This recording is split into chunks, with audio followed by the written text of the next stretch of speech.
આજે આપણે ફરસાણની દુકાન જેવા પરફેક્ટ માપ સાથે સાવ પોચા રૂ જેવા અને જાળીદાર નાયલોન ખમણ બનાવીશું. આ ખમણ મોંમાં મૂકતા જ ડૂચા નહીં વળે અને ટેસ્ટી બનશે. તો ચાલો બનાવીએ. એના માટે 2 વાટકી પાણી લઈશું. પાણીમાં 1 ચમચી મીઠું, 4 ચમચી ખાંડ, 1/4 ચમચી હિંગ, 1/4 ચમચી હળદર અને 1 ચમચીથી થોડા ઓછા લીંબુના ફૂલ લઈશું. લીંબુના ફૂલ અને ખાંડ ઓગળી જાય ત્યાં સુધી હલાવતા રહેવાનું છે.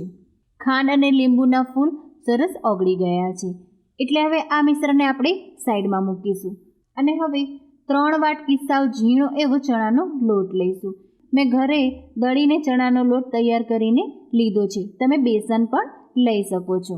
હવે લોટમાં તૈયાર કરેલું પાણીનું મિશ્રણ થોડું થોડું કરીને ઉમેરતા જઈશું અને હલાવતા જઈશું. તમારે માપ માટે 1 વાટકી સેટ કરી લેવાની. 3 વાટકી ચણાની લોટની સામે 2 વાટકી પાણી લીધું છે એટલે 1 વાટકી ચણાની લોટની સામે 1/3 વાટકી પાણી લેવાનું. માપ પરફેક્ટ હશે તો જ ખમણ તમારા સરસ જાળીદાર અને ટેસ્ટી બનશે. થોડું થોડું કરીને બધું પાણી ઉમેરતા જઈને આ રીતનું સાવ પતલું બેટર તૈયાર કરી લેવાનું છે. બેટર સરસ તૈયાર થઈ ગયું છે. બેટરમાં 2 ચમચી તેલ ઉમેરી મિક્સ કરીને બેટરને 5 થી 7 મિનિટ જેવું એક જ ડાયરેક્શનમાં ફેંટી લેવાનું છે. બેટરને ફેંટીશું એટલે આ રીતના બબલ્સ બનવા લાગી જશે. મેં બેટરને 8 મિનિટ જેવું ફેંટી લીધું છે. બેટરની આ રીતની કન્સિસ્ટન્સી રાખવાની છે. હવે બેટરને ઢાંકીને 10 મિનિટનો રેસ્ટ આપીશું. ત્યાં સુધી આપણે થાળીમાં તેલ લગાવીને તૈયાર કરી લેવાની છે. હવે 10 મિનિટ થઈ ગઈ છે. હવે આપણે બેટરમાં અડધી ચમચી ખાવાનો સોડા કે બેકિંગ સોડા ઉમેરીશું અને મિક્સ કરી લઈશું. તમે જોઈ શકો છો સોડા મિક્સ કરતાં જ બેટર ફૂલાઈ ગયું અને ફ્લફી થઈ ગયું છે. હવે આપણે બેટરને થાળીમાં પાથરી લઈશું. તમે જોઈ શકો છો બેટર થાળીમાં રિબનની જેમ પડી રહ્યું છે. બસ આ રીતનું જ બેટર રાખવાનું છે. મેં પહેલેથી જ સ્ટીમરમાં પાણી ગરમ કરવા મૂકી દીધું હતું. ખમણની પ્લેટને આપણે સ્ટીમરમાં મૂકી લઈશું અને ઢાંકીને 12 થી 15 મિનિટ સ્ટીમ થવા દેવાનું છે. હવે 15 મિનિટ થઈ ગઈ છે અને ખમણ સરસ ચડી ગયા છે. હવે આપણે ખમણની પ્લેટને બહાર લઈ લઈશું.